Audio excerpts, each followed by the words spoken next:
our work dito as a domestic helper is hindi natin talaga hawak ang sitwasyon. Our hearts beat to the city streets. We began to feel the fire. Hello people of the universe! Welcome back again sa aking YouTube channel. This is Mavic Relio on the house. Hello! Magandang hapon na. Actually, ano na? What time is it? 4:40 na. So, mag-alas 5 na. So, kani-kanina lang. Kakauwi lang ng amo ko na bahay kasi dumaan siya ng palengke kasi wala namin foods. Ayan. Choy Sam green vegetable namin. Gwa ang tawag nila dito. Mga gato, gwa. Sa atin sa yote, diba? Bumili din siya ng cherries, string beans. Ano naman ito? Ang lit naman ito. Okay. Ganito, string beans. Bumili siya. Tapos, pambansang pumpkin. Tapos carrots, pang gisa-gisa. Ano pa ba? Ito, pang soup. Yung lotus. Tapos, kiwi. So, inaayos lang natin to. Ay, parang malalaglag. Ayusin lang natin yan. So, mag-vlog lang tayo sandali. Mag-usap tayo habang kumikilos ako dito. So, actually, maaga kami nagising ngayon. Wala pasok pa yung mga bata. So, hindi ko alam saan sila pumunta ngayon. Maaga sila umalis mga around 8:30. So, ayan nga guys. Babalik ko lang. Siguro, ilang week na ba ako dito?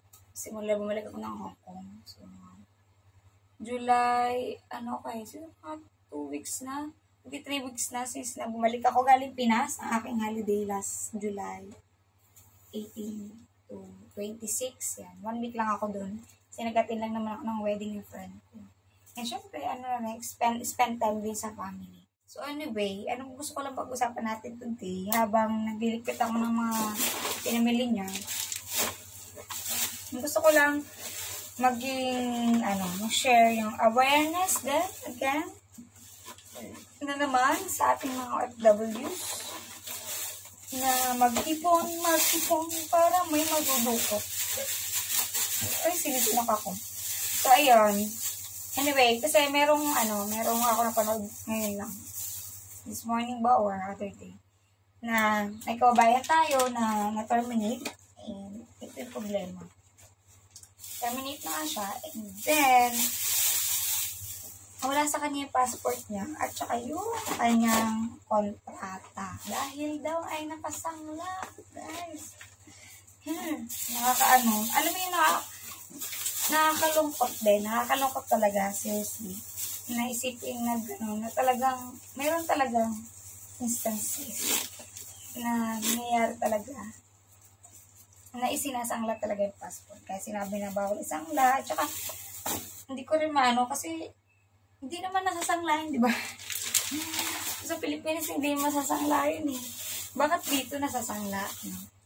Ayun yung question ko, bakit nasasangla dito?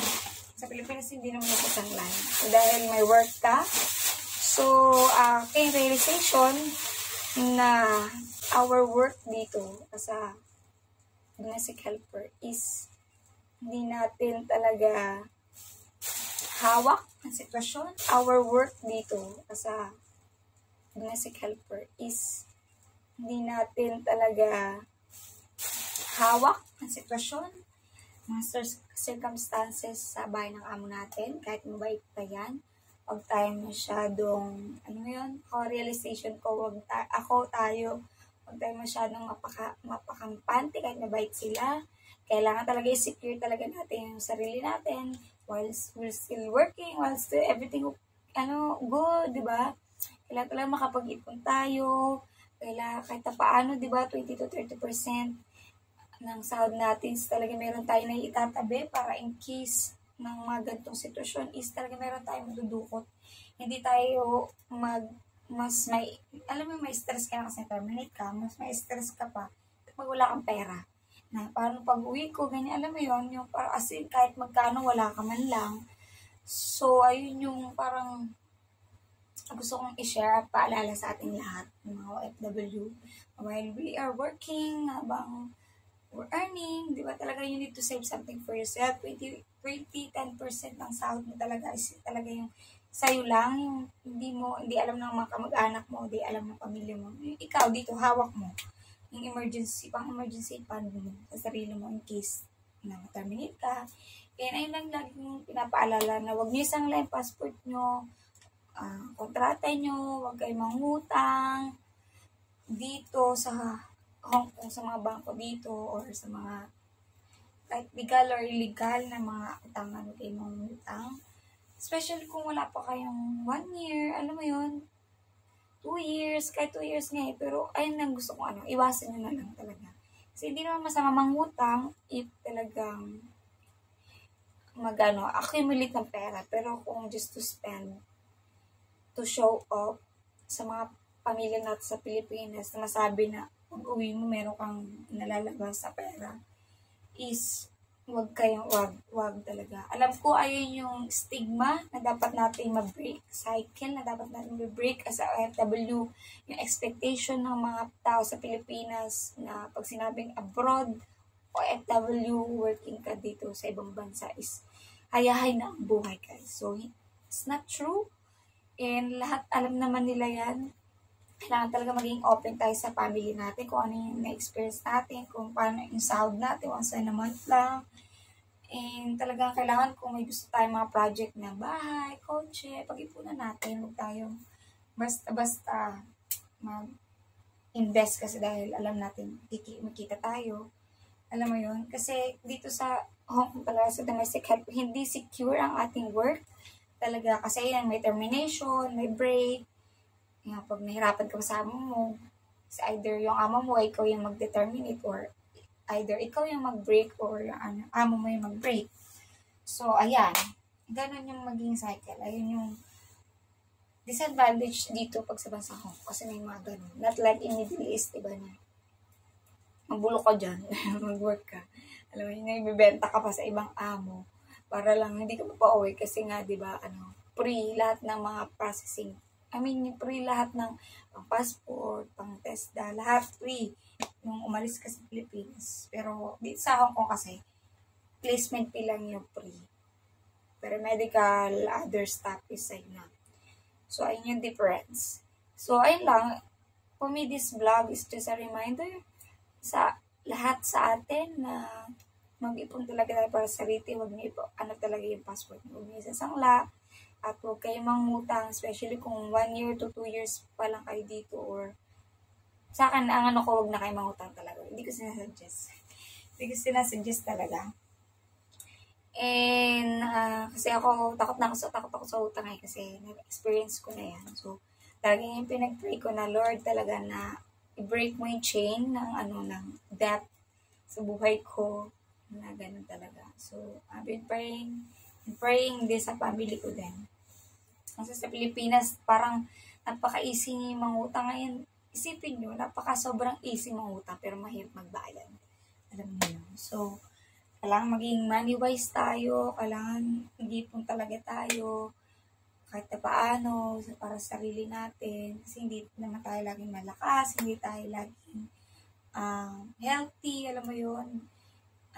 And praise God na magbibigyan tayo patuloy ng kalakasan everyday, di ba? Pero hindi talaga natin hawak yung panahon. Kung magkakasakit ka ba, or alam mo, hindi mo talaga alam yung mga bagyo sa buhay natin. So, kailangan talaga matuto tayo mag-ipon. Once na kumikita tayo, mag-build tayo ng emergency fund natin. Kung at least sa ating mga OFW, tayo ng health insurance natin, or mga life insurance, makapag-build kayo. Kasi ako, personally, ayun yung natutunan ko sa IMG talaga. Ayun yung gusto kong, tinatry kong i-build talaga yung about mga health insurance, life insurance. Kasi na-experience ko na magkasakit. So, mahirap pag wala kang financial, wala kang savings, wala kang emergency fund. wala kang paghuhugutan. Especially, breadwinner ako, na-experience ko yun. Walang tutulong sa akin. Kundi, ako lang. So, ayun. So, kaya talaga, advocate ako ng financial education kasi before talaga, I am financially educated. Ang alam ko lang, trabaho, matulog, magising, sweldo, tapos utang. Alam mo yung cycle na yun. So, natauhan ako. Thank you sa Panginoon dahil ginising niya ako sa katotohanan na He has a better plan for me. Sa aking pinase, sa lahat ng aspeto ng buhay ko, He has a better plan. So, ayun. So, nag-open yung mind ko sa lahat ng aspeto. Especially yung makalala ko siya sa buhay ko. So, ayun. Gusto ko lang reminder din to. Ayoko na masyadong elaborate yung... Ayoko nang ambahan yung vlog na to. Sana, I praying na okay kayong lahat. And sana, yung pamilya namin sa Pilipinas at ma-break yung high expectation ng mga tao sa Pilipinas na we are not rich. Hindi kayo pupulot ng pera dito at saka babaan niyo yung expectation niyo pagdating sa mga OFW na pag-uwi sa Pilipinas is bongga, alam mo yun, may pera, alam mo yun. So, kailangan break natin yung cycle na yun na hindi kami, alam mo yun, we're trying to, to survive. Yes, we're trying to survive. Makapag-ipon, kahit na paano, makapag-support sa family, ganyan. So, huwag nyo masyadong hinga yung magulang sa, sa abroad ng mga luxuries things na nakikita nyo sa ibang mga napapanood nyo, nakikita nyo mga meron. So, kailangan maging grateful tayo kung ano meron tayo na maliit na bagay o malaking bagay. Kailangan maging grateful tayo. So, ayun. And then, kasi alam ko, kasi tayo rin mga OFW, kailangan ma-practice din natin yung ugali na maging kuripot. I mean, in a way na maging wise sa pag-spend ng pera natin. Especially yung, I'm not against sa mga gumagastos para sa pamilya nila. Pero, if you're spending a lot of, parang nag-i-spend ka ng pera sa pamilya mo, pero utang lang. Tapos, pagbalik, alam mo yung pag-uwi mo sa Pilipinas, garbo-garbo ka, spend dito, ganyan. Whatever, pasalubong, talagang binobonggahan mo, mga branded, ganyan. Pero utang lang. So, ayun yung iwasan natin, guys. Ayun sa atin, reminder din sa akin sa sarili ko. Pero, hindi naman ako ganun. Medyo ganun ako, guys. Ngayon, natuto na kasi ako. So, tsaka burat ako, hindi ako bibilang branded. Ang mga jukay-jukay lang, tsaka mabigay-bigay lang. Yun. Asa tayo sa bigay. Charot. So, yun lang, huwag na tayo masyadong natin paasahan din pamilya natin sa Pilipinas na mukha tayong, kaya natin i-provide mga gusto nila. Pero kahit hindi naman natin kahit talaga huwag na tayo, para lang, alam mo, to show off sa mga tao sa Pilipinas, huwag natin gawin yun. Dahil tayo lang magiging kawawa at the end of the day. Kaya nga, dahil hindi naman permanent yung trabaho natin dito, hindi secure yung trabaho natin dito. And especially, pag wala ka na trabaho, nga. So, ayun lang guys. I hope you like this video. Sana may natutunan kayo sa akin chika today. This is a short vlog. And reminder for everybody, sa mga FW, sa mga pamilya namin sa Pilipinas, and sa lahat ng mga nagtatrabaho as a breadwinner, yan. It's a reminder for everyone, for us. I hope you like this video, guys. Please like, share, subscribe sa aking YouTube channel, and see you in my next vlog. Bye, guys. Have a good day.